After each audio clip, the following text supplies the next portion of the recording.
Good morning, tennis fans, and welcome to Day 6 of the Westin Early Riser, your ticket to great tennis, with advice from top players on how to sleep, eat, move, feel, work, and play well on the road or anywhere.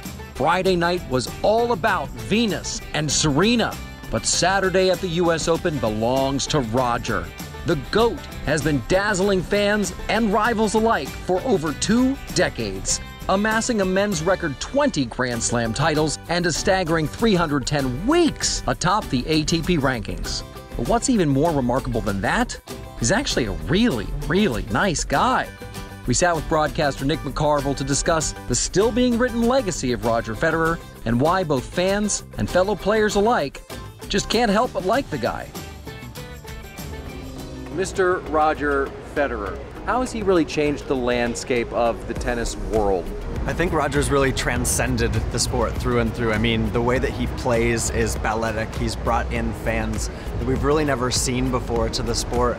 From the mid-2000s, from the time that he won his first US Open in 2004, through the time that he won his 5th in 2008, he didn't lose many matches, so it was pretty easy to be a Raj fan. But I'm actually more impressed in the last decade, because it has been 10 years since he's won the Open, and it has been 10 years since he really was the Roger that dominated for that period. He owned the game in such a way, but the way that he's reinvented himself time and again, and the fact that he's got a family now, he's got 4 little kids, and he really transcends the sport in that sense. His tennis, his personality, the way that he allows people in, and that's my favorite thing about this sport, is that there's no jerseys, there's no face masks, there's nothing that protects the player from the fan, and he really is the modern day example of someone that's put their heart on the court, and a lot of people have lapped that up. Do you get the feeling that even his peers and his rivals feel some degree of added respect for Roger, not just because of what he's done, but because of who he is? When you look at Roger, obviously as a player, you know, he's respected so well in the locker room, on the court, but he's someone that carries this air now because of his legacy, because of how long he's been around. He makes you feel welcome in his space, because no matter where he goes, it's his space, and that's a pretty powerful trait to have as a human. And Roger, he does a lot off court as well, not just for his family, but for charitable organizations. I know he was an ambassador for UNICEF. So tell me a little bit about Roger's giving back. He's very much eyeing what his legacy will be away from tennis, away from being so incredibly dominant on the court, and that's something that I think is really important to him now, and that he continues to focus on. I actually think it's a good thing for him in the latter stage of his career to have these different projects going on where he's helping other people, because it allows him then to really focus on the tennis when he's on the court. Thank you, Nick.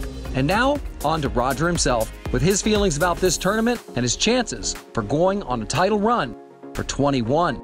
I love coming back to the US Open. Arthur Ashe Stadium, the biggest tennis stadium in the world, next to one of the most exciting cities in the world. I think that combination alone makes it different and bigger and more exciting than many other places to play in. I'd like to be more of the underdog, you know, to be quite honest, for the Open.